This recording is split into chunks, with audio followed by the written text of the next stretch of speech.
Welcome friends. தமிழும் சரஸ்வதியும் அடுத்த வாரத்துல என்ன இன்ட்ரெஸ்டிங்கான சீன்ஸ் வரப்போகுதுன்றத பத்தி பார்க்கலாம். தமிழோட அப்பா அர்ஜுன்ட்ட சொல்றாரு, பரவாயில்லையே நீங்க வந்த உடனே இன்னொரு கம்பெனி பிடிச்சிட்டீங்க அப்படின்னு சொல்றாரு.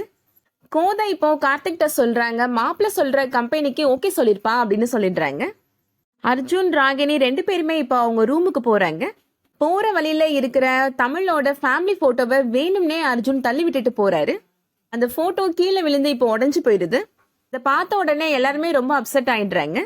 சரஸ்வதி தமிழ்கிட்ட சொல்றாங்க, எனக்கு என்னமோ இந்த அர்ஜுன் வந்ததுல இருந்து நம்ம வீட்டுல எல்லாமே கெட்டதாவே நடக்குதுன்னு தோணுதுங்க அப்படின்னு சொல்றாங்க.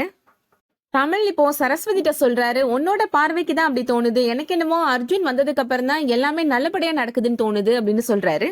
சொல்றது ஒரு நிமிஷம் கேளுங்க அப்படின்னு சரஸ்வதி சொல்ல வராங்க. நீ எதுவும் சொல்ல வேணாம் அப்படின்னு தமிழ் தடுத்து நிப்பாட்டிடுறாரு. வெயிட் பண்ணி பார்க்கலாம் அடுத்து என்ன நடக்க போகுதுன்றத. இந்த வீடியோ உங்களுக்கு பிடிச்சிருந்துச்சுன்னா லைக் பண்ணிக்கோங்க. சீரியல் அப்டேட்ஸ்க்கு நம்ம சேனலை சப்ஸ்கிரைப் பண்ணிக்கோங்க. தேங்க்ஸ் ஃபார் வாட்சிங்.